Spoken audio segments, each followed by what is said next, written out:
Sure. Welcome to the Covent Garden Inner Space Talk. Our talk today is Strengthen Your Willpower, something I think many of us feel we could strengthen and develop in our lives. You know, it's that 5 minute when the alarm clock goes off and you hit the alarm clock and the buzzer and you say, oh, I'll get up in 5 minutes, rather than jump out of bed and welcome the day. Or it might be the apple that's sitting there, but there's a delicious donut sitting next to it. Maybe you've had to check something on your phone, a message that's come through, and instead of getting on with life, you start scrolling on social media. I think many of us have experienced this. So what is Guilty as willpower? charged. Yes. So willpower, it's the reservoir of strength within us that helps us resist temptation, give in to impulses, but most importantly, make the best or most positive choices that will serve us. It's like a muscle. Exercising it can strengthen it, but like any muscle, it gets exhausted when overused. Is that possible? We're going to discover. So, we've invited our speaker to share her insights on how to strengthen your willpower, become stronger than your strongest excuse. Our speaker, our speaker is Maureen Goodman. Maureen is the program director for the Brahma Kumaris within the UK. She's developed activities for prisons, healthcare, education, women's issues, interfaith dialogue, and is part of the strategic circle for the Spirit of the Humanity Forum in Iceland, where leaders come together on a value-based conference. But Maureen can tell us more about it if we want to know. Maureen's going to be sharing with us for the next 40 minutes. After that, she's going to guide us through a short meditation. Meditation after a talk is aimed for you to be able to, all the ideas you've heard, allow them to sit deep within your core or deeper within your core so they become ideas, become tools that you can then use. So it's about experiencing. After that, she'll take your questions. So please send in your questions via the question and answer link or via the chat, and it'll be my pleasure to put those questions to Maureen on your behalf. Maureen, thank you for joining us. Over to you. Thank you, Arti. Thank you very much for the kind introduction. And yes, it's a very important topic because so many things, and hello to everyone who's watching. Hello. Yeah, a very important topic because so many things depend on our willpower and our ability to maintain the understanding of what it is that I need to do, when I need to do it, how I need to do it. And when I was thinking about the subject of willpower, I was thinking about how it's so much connected to our senses.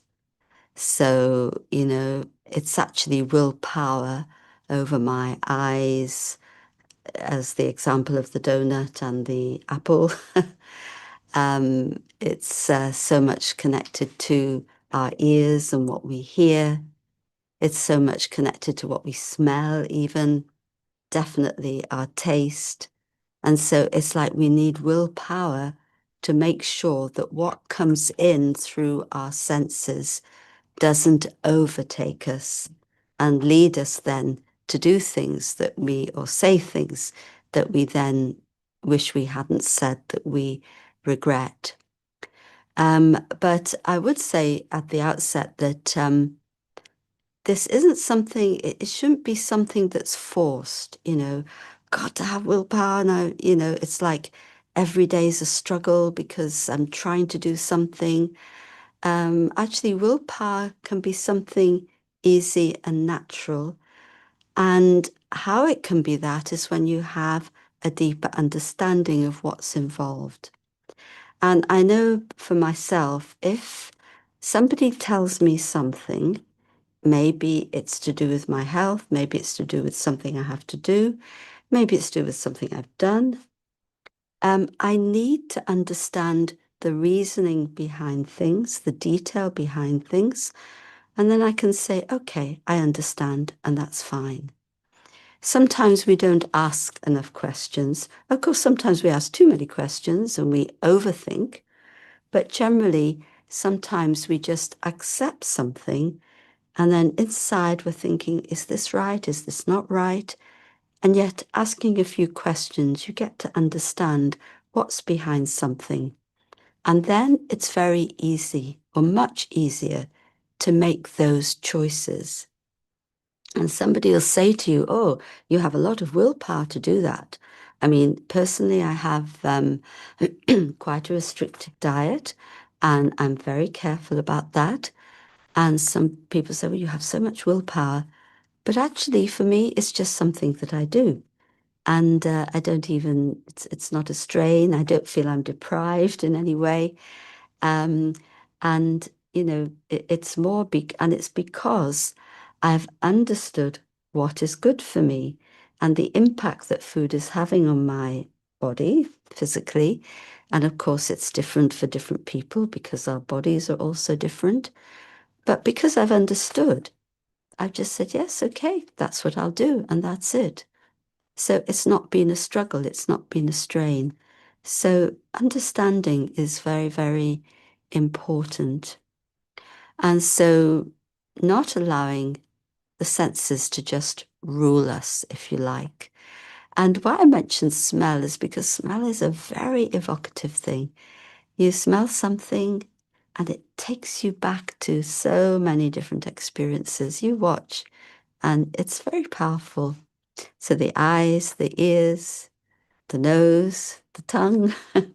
So the senses can really lead us to do things that we wish we hadn't.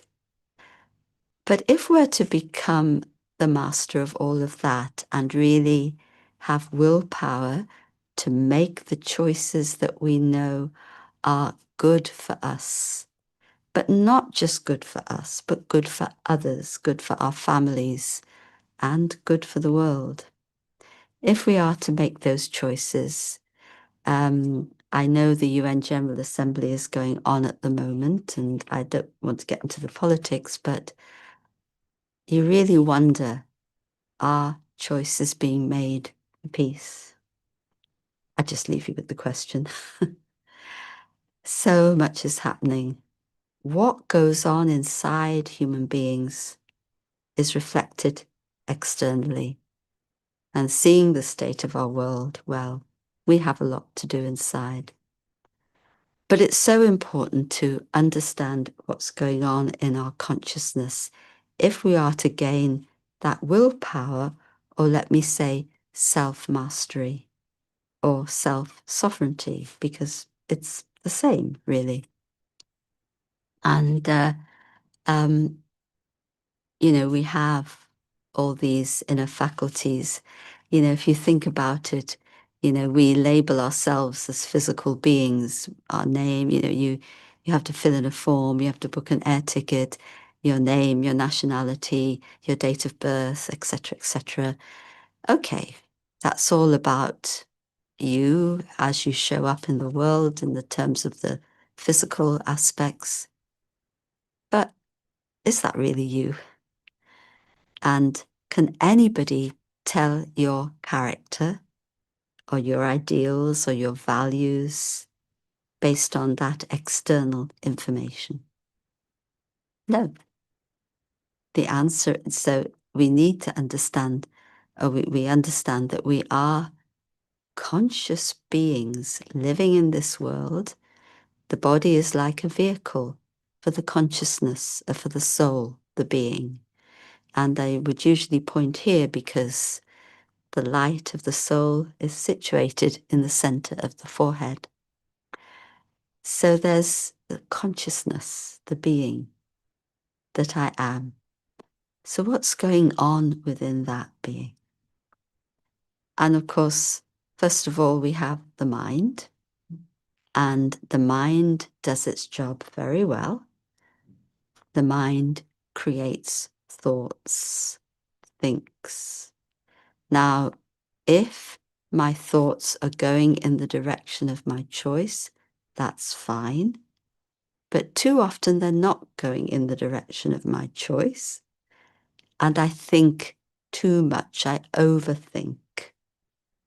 And then when I overthink, it crosses over into worry, confusion, stress, even anxiety, and so on. So using our thoughts wisely is very important because our thoughts are our energy. We have our thoughts, our breath, and our energy. And fast-moving thoughts make us breathe quickly, more shallow way, and then we have less energy. And of course, conversely, calm thinking and less thought, deeper breathing, more energy. So there's always the connection between the spiritual or the consciousness, the unseen, if you like, and the seen, the physical.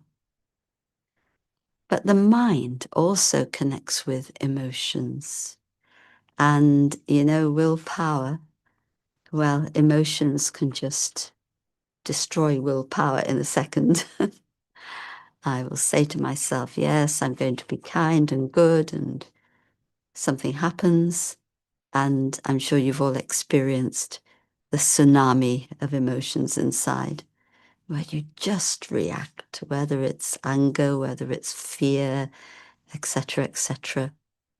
And so our emotions can really overtake us. And when that happens, we don't have any willpower. We are literally just following our emotions. And so that's one thing to understand, the mind, and how to use the mind wisely so that the emotions that arise are also emotions that can help me keep steady, keep calm, keep clarity, and keep willpower. But there's another aspect within the consciousness, and usually we use the term intellect, but it's not about being intellectual, but it's actually that aspect of me, that inner knowing that realizes that actually does have the ability to take decisions. That part that it's connected with my conscience, my still small voice within. And this is very important because, in a way, this is the muscle I need to develop, as was expressed.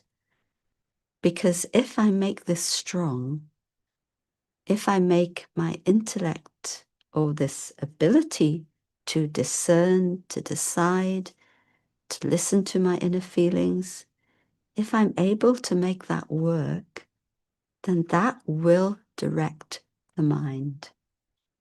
So this is a very important aspect. And then the third aspect is the whole thing of the habits that we've accrued, our personality traits, our memories. Think about how much you are driven by past memories, past impressions, past experiences. Too often they come up and then they lead us to act in a certain way. And again, my willpower has gone. Because in this conscious being, everything is recorded. And if we do something over and over again, it becomes like a strong habit that can overtake me. You know, if you've ever tried to give up something like smoking, I never really smoked. Maybe I tried one or two when I was about 13, but I never was a smoker. But, you know, once it grips people, it does have an impact. And so trying to give up smoking, for example, it becomes such a strong habit that it overtakes me. And there are two ways. One, it becomes very ingrained and strong in the consciousness, a strong habit. And secondly, as a result of that, it actually becomes hardwired into the brain, so that my brain responds when I see a cigarette. So making strong habits that are not helpful, that are negative, that don't ultimately bring me happiness, those habits can really overtake me and destroy my willpower. So if we see the willpower sitting with this aspect of the intellect, the part of me that's awake and aware and takes those decisions and sees what is needed, listens to the conscience. If I can really empower that part of my consciousness, then I'm on the road to gaining real willpower.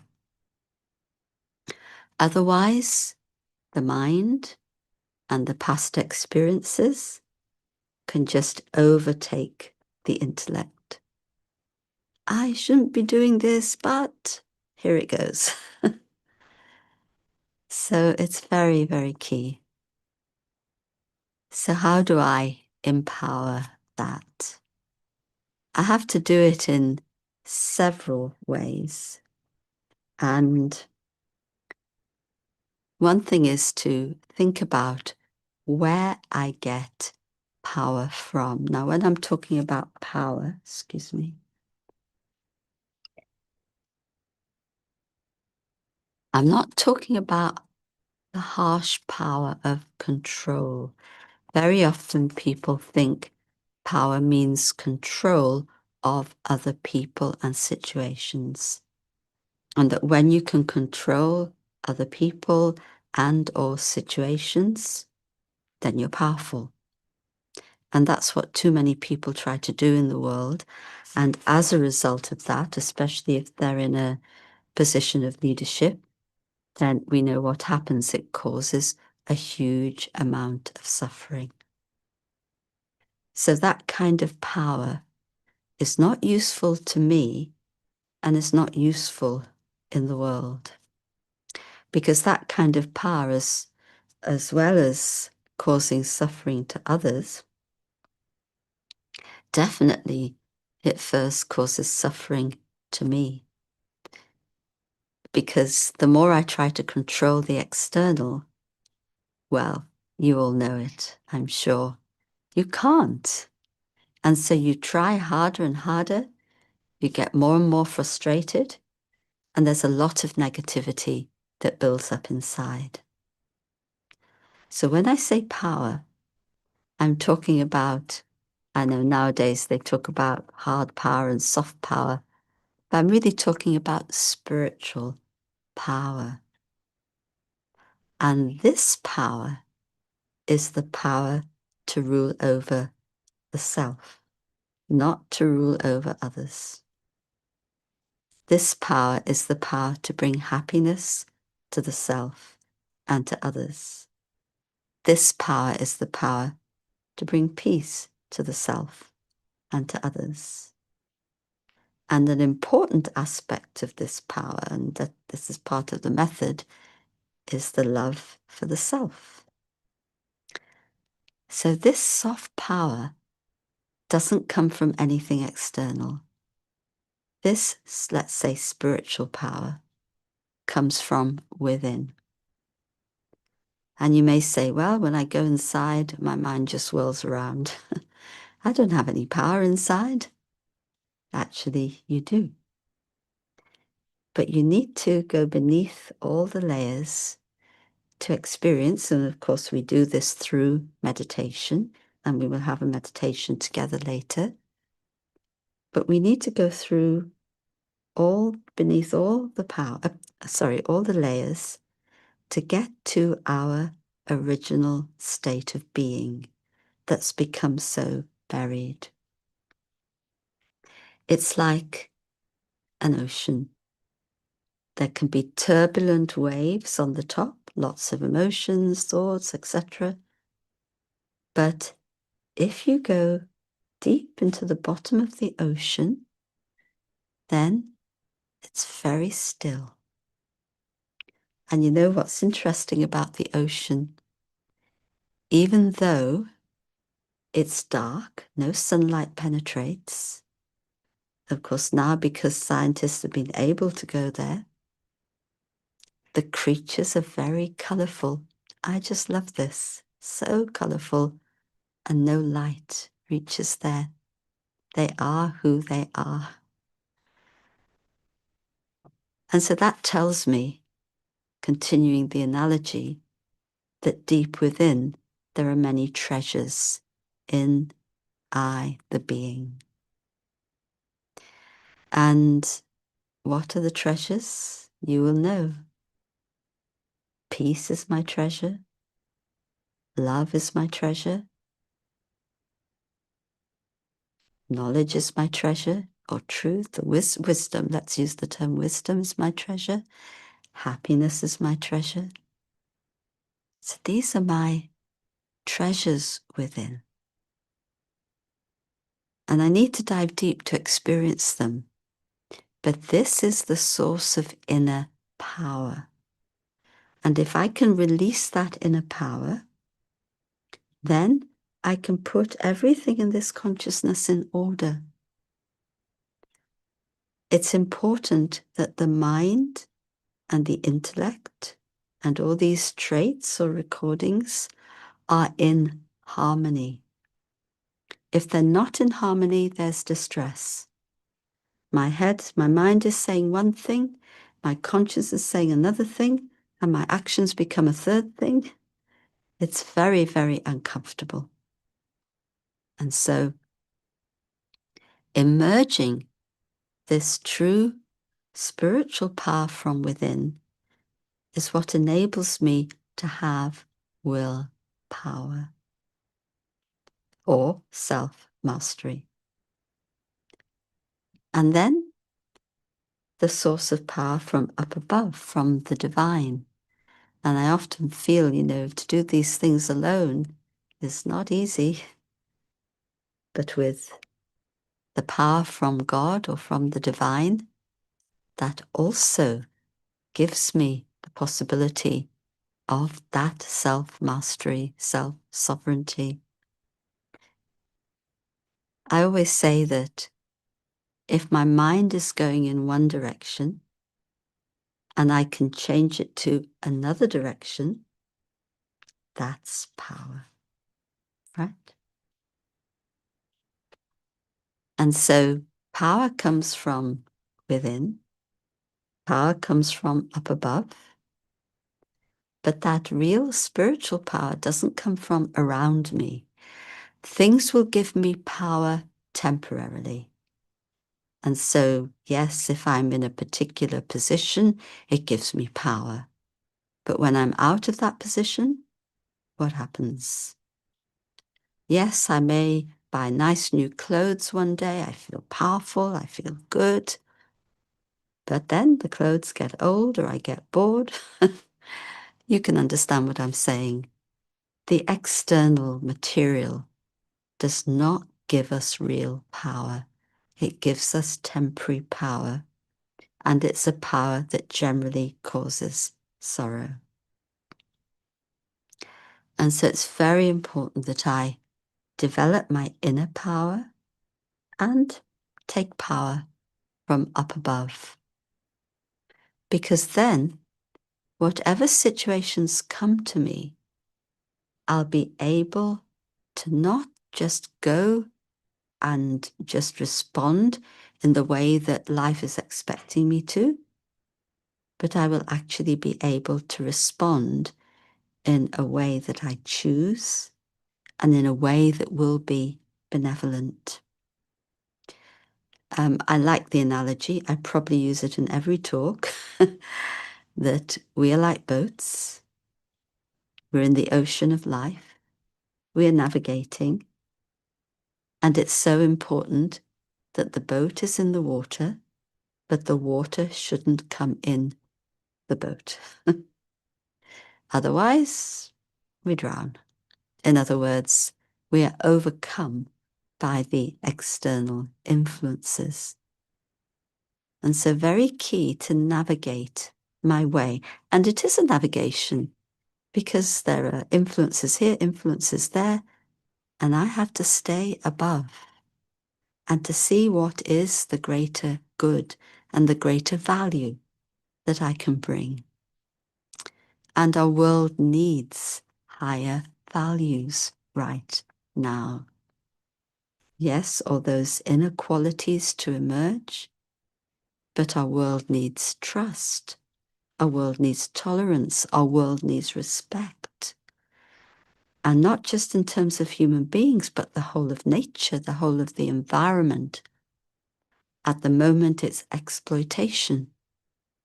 At the moment, we are taking and we are not giving. And so the earth's resources are depleted or nearly depleted, but also human beings, our inner resources are depleted in the sense that we've given away so much power to taking to give us temporary power. We've lost our real power. We've sacrificed that. And so isn't power to listen to the conscience any longer. I remember, I don't like to bring up COVID and lockdown, but I remember during those days, we have two big houses as our national coordinating office, and it's a theatre and many things. And just 13 of us were staying here. And, we had to do everything, whether it's cooking, cleaning, this. And as with many organizations, we instantly had to come online. You have 50 people coming every day for morning meditation and spiritual teachings. Well, you can't just leave them like that. You have to start webcasting. And, we did a lot of meditations for people in hospitals, people who were in various situations, which people found very helpful.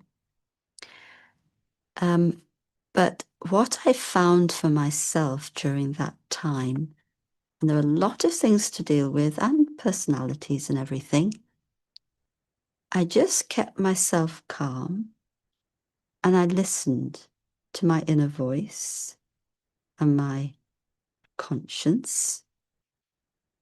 I remembered the divine, and I was amazed at myself that I knew what to do at each step.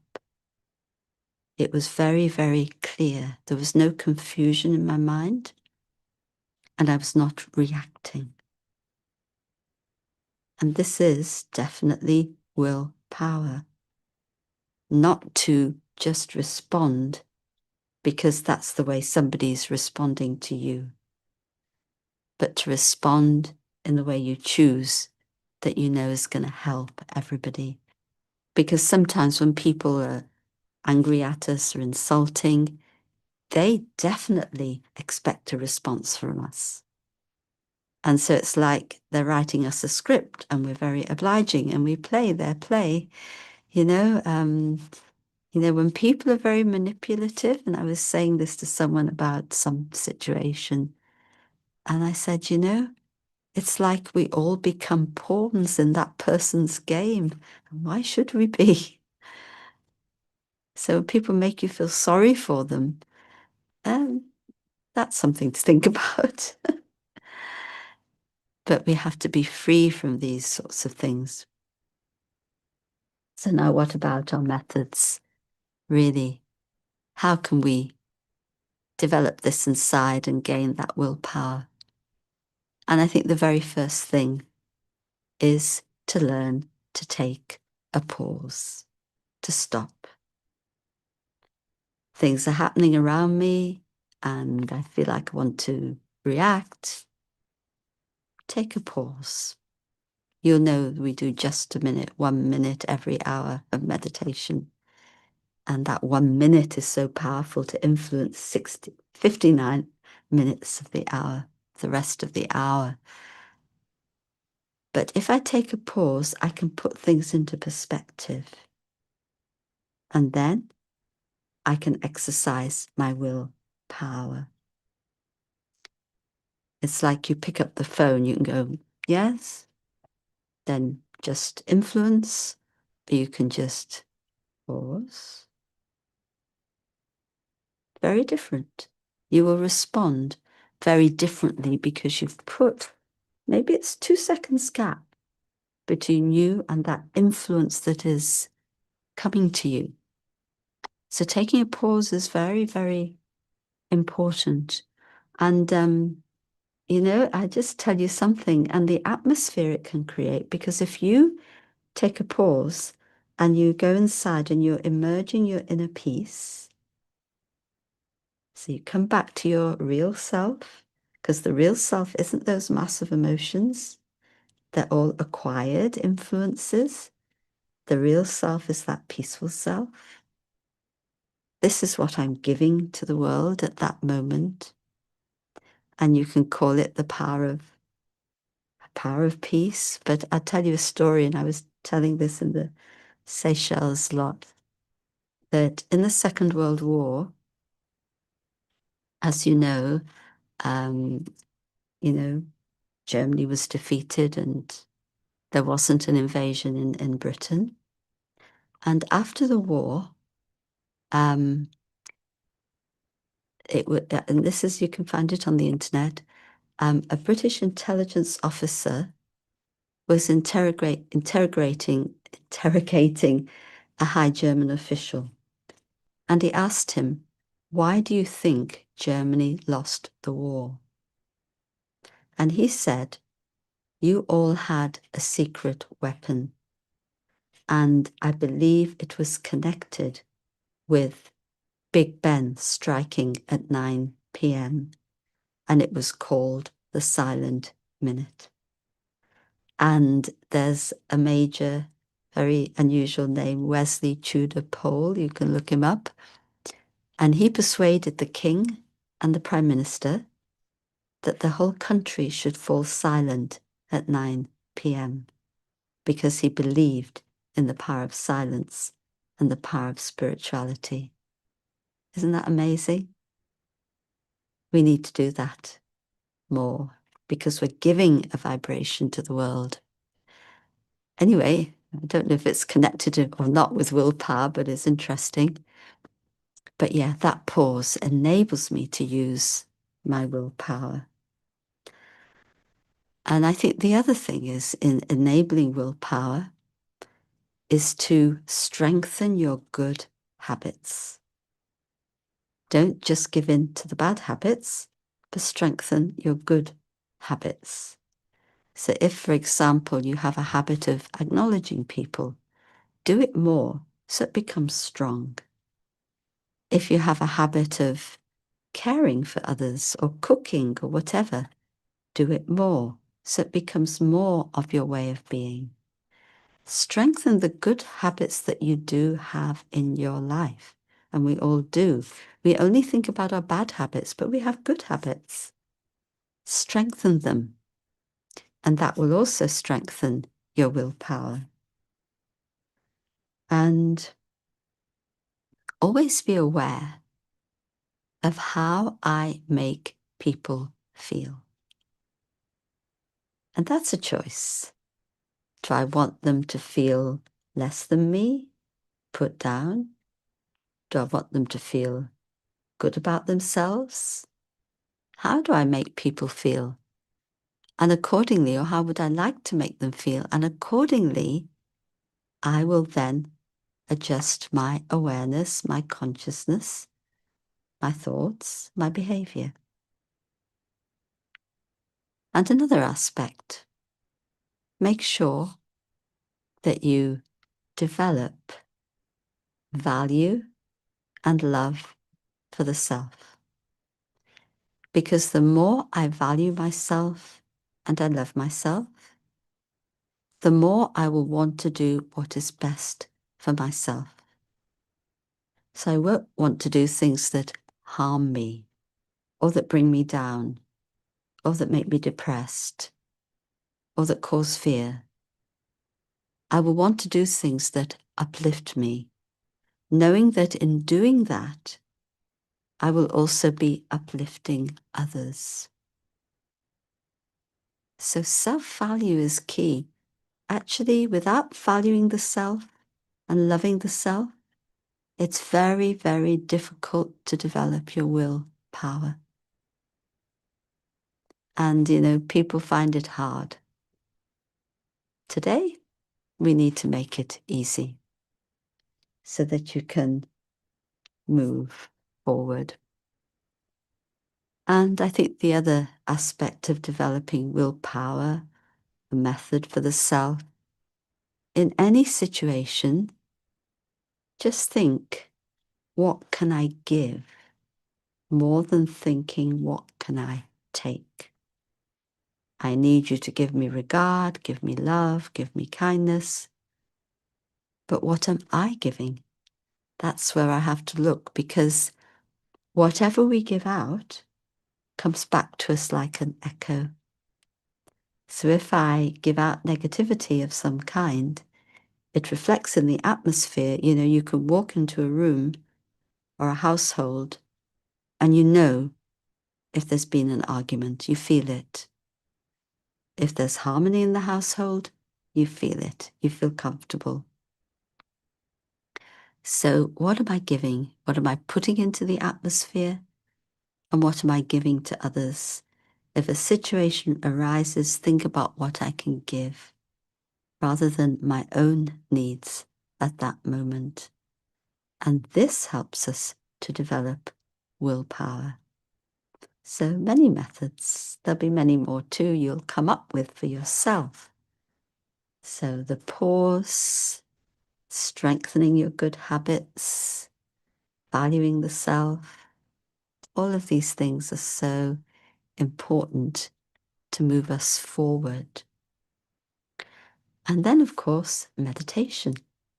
So let us have a few minutes of meditation together, because when I meditate, I then practice that more elevated state of being. I practice the emergence of my inner goodness, and that then strengthens my willpower. Excuse me.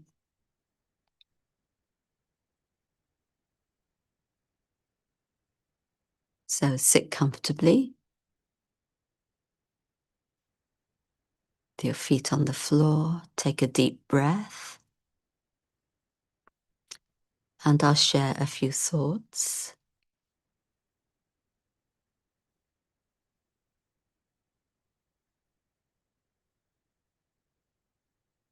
I think about all the things that come in through the senses, and how those things can often direct my mind.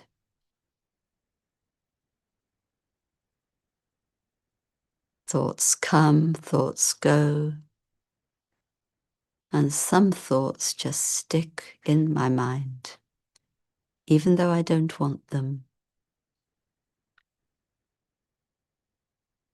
But can I take a different approach?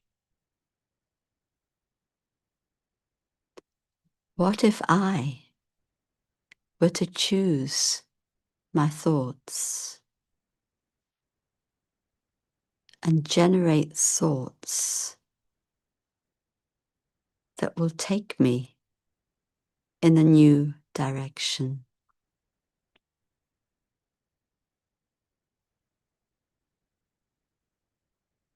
So using my thoughts, I journey within.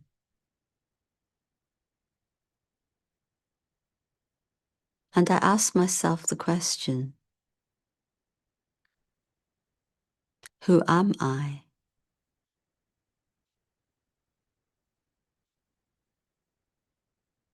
Am I all the influences around me?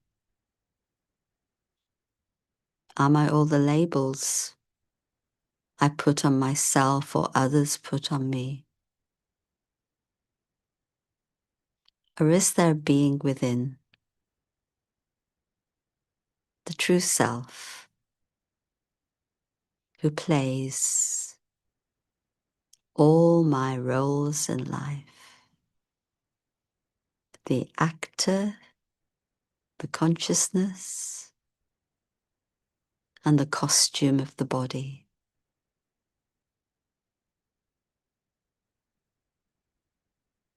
I'm a being that is aware, conscious. I am a soul, a being of light.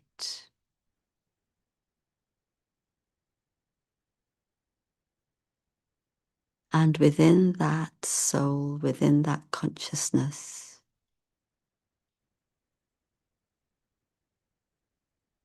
there are thoughts. There is the ability to discern and decide. And there are the memories and the traits.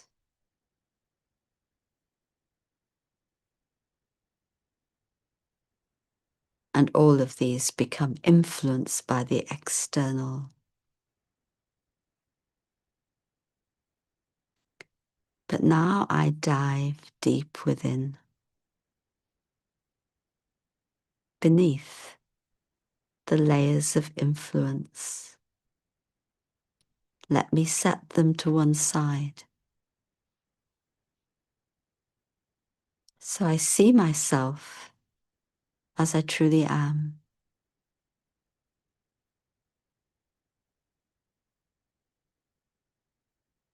And when I dive deep, I find peace. I find love. I find happiness. I find wisdom.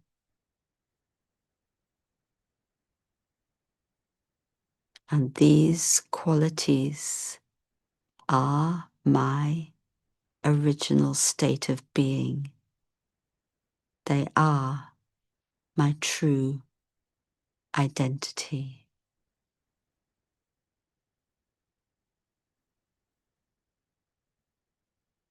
I am a being of peace.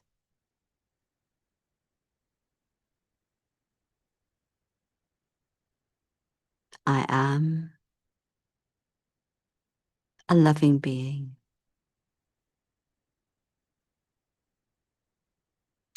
I am a being of wisdom.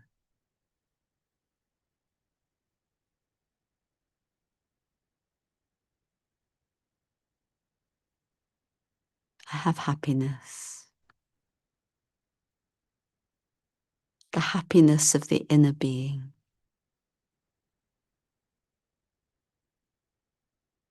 And none of these qualities can be taken away from me because they are who I am.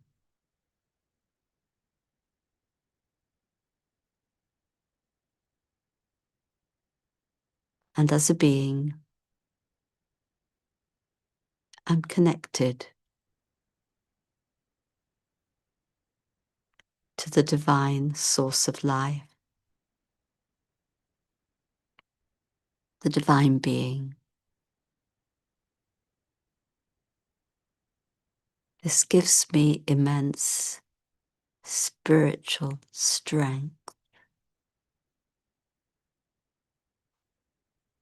strength to be who I truly am, strength to make the choices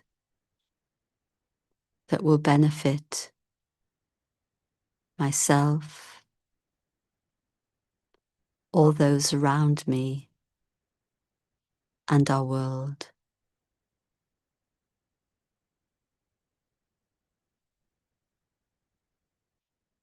I just need to remember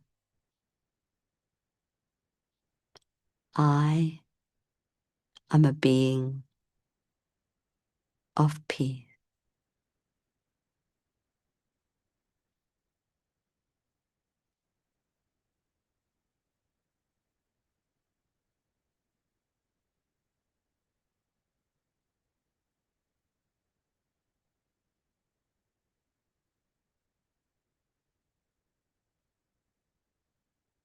Thank you. Om Shanti, I am peace.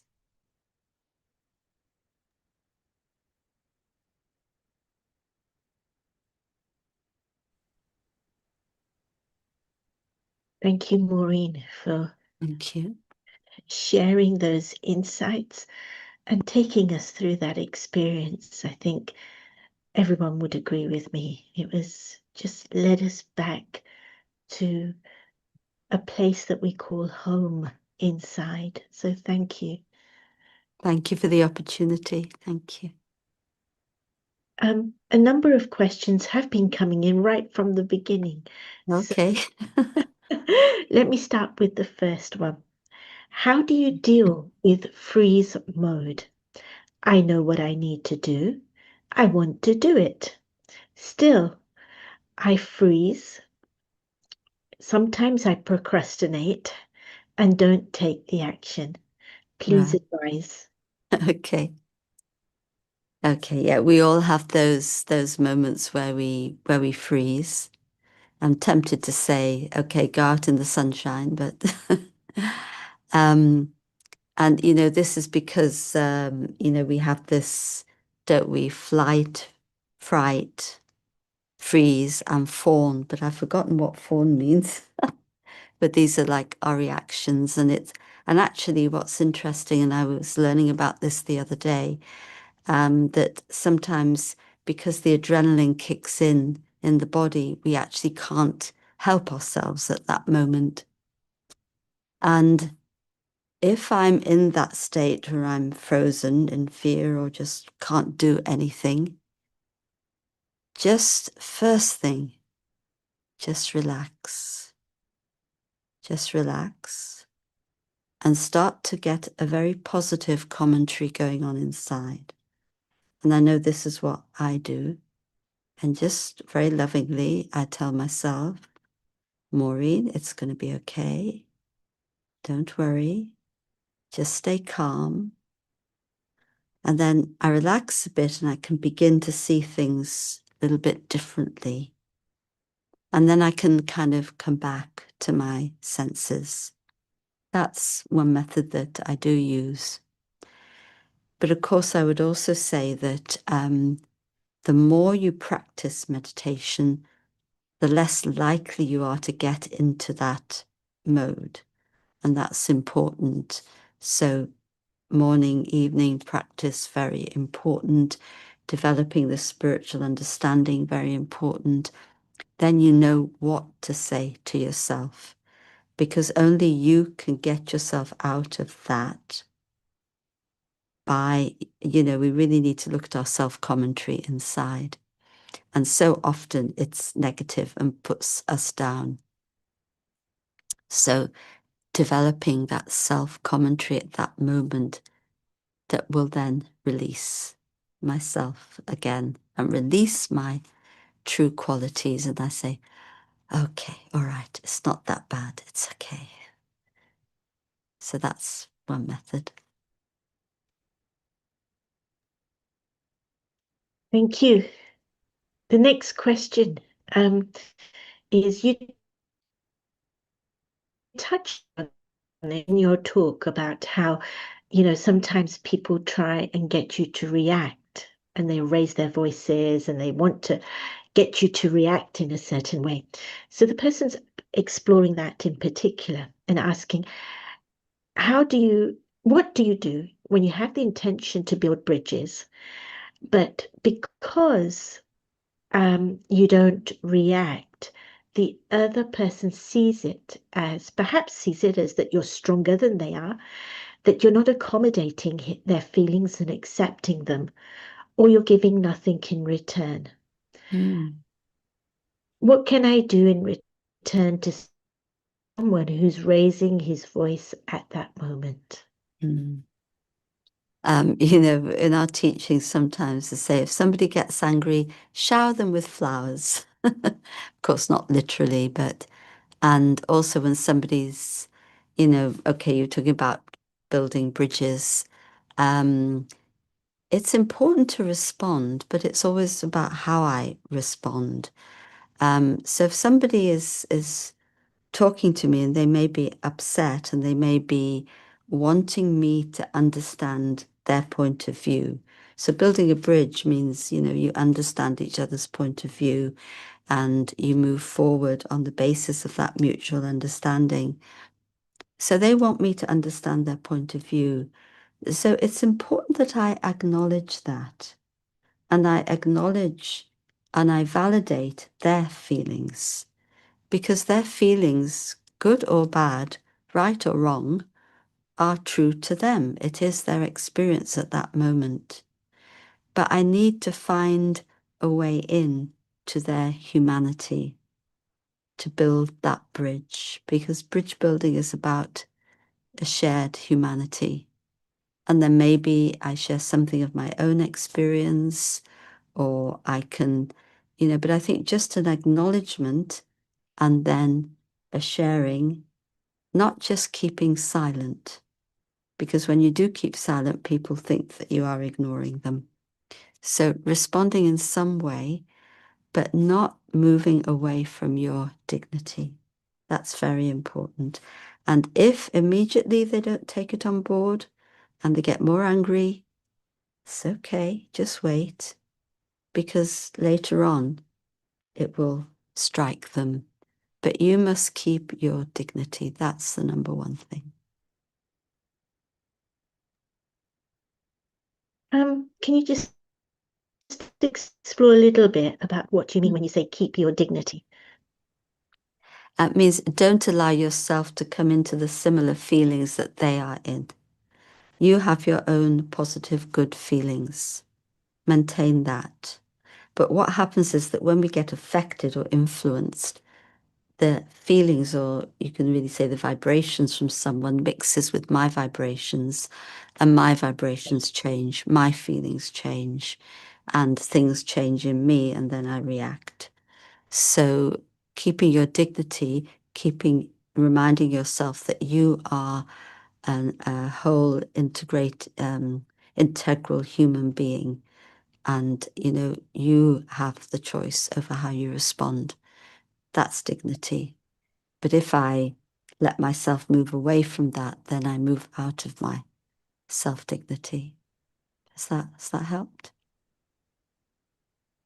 Thank you. Yes, that Yeah, clarifies it for us. thank you. Next question actually was in this line.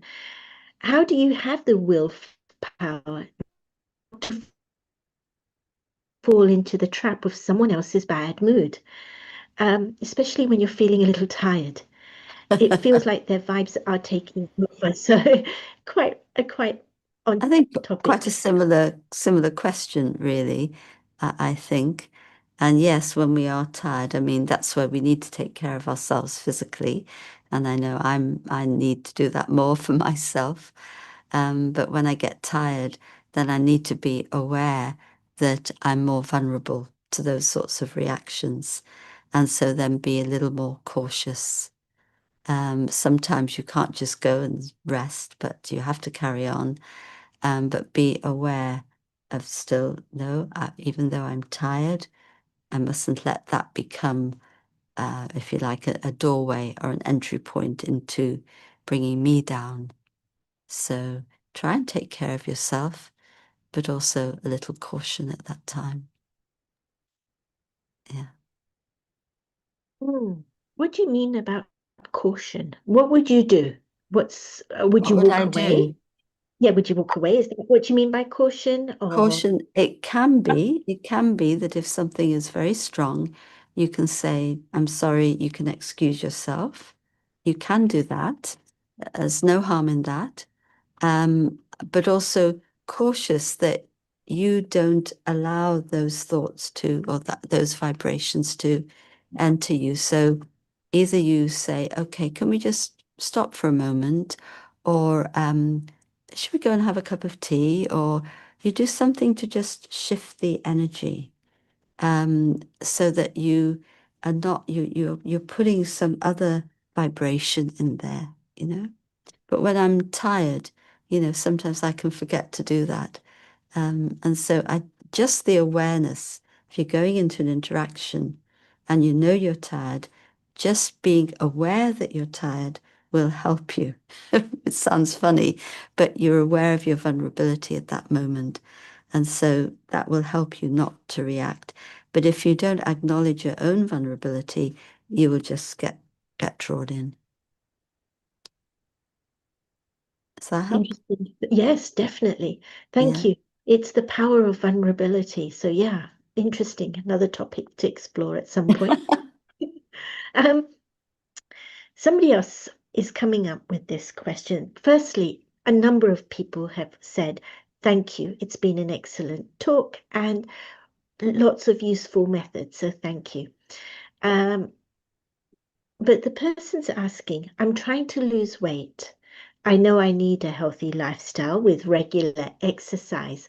However, my willpower fails me.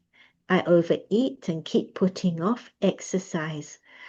Um, what what can they do? Well, I mean, I think this is where the practice of meditation is really helpful because if you do meditate, you strengthen your willpower. I'm not sure if the person is a meditator or not. Um, and, the other thing is just to also reason with yourself. I'm about to eat something. Ask yourself the question, who's the master of me? The food or me? Just that question sometimes I think, well, what am I doing then? So who's in charge? Don't put the food in charge. Don't put the cigarette in charge or whatever it is. Stay in charge. And sometimes you just need a little mantra to keep reminding yourself, I'm going into a restaurant or I'm going to cook something. Who's in charge?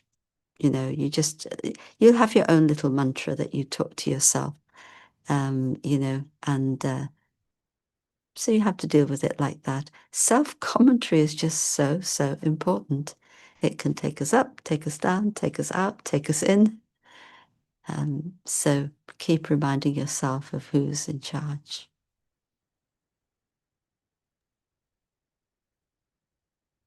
Last question for you. You talked about self-commentary and how important it is, and I agree with you. It's been my life experience too. Talking myself out of things has been very helpful at keeping me out of trouble. But how how can you use self-commentary without there being a commentary in your head going on non-stop? That's sabotaging your self-commentary, right? Yeah. Or judge it, right? We were chatting, like judging other people or kind of commentary as well, where you can learn to keep your mind still or quiet enough to listen to someone else. Yeah. You spoke about that in the chat. And so how that's a commentary going on all the time, constantly, and it's exhausting sometimes. How do you change that into this commentary that empowers you?